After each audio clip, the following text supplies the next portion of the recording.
Hi, so the invention strategies that I used were free writing and clustering.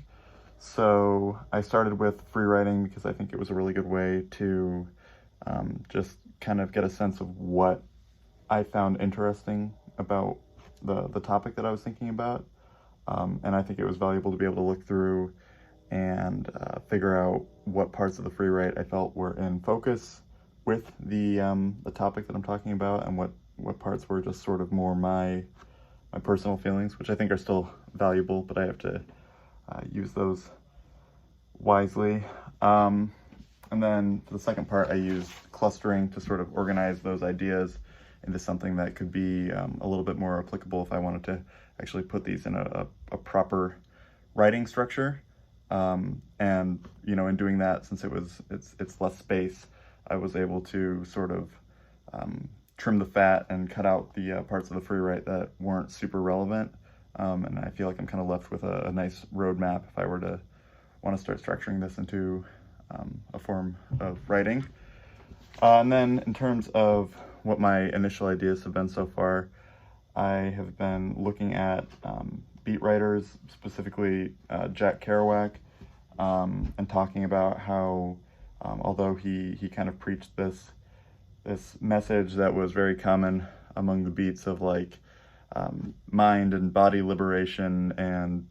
going against the status quo, that he was very stuck in some of the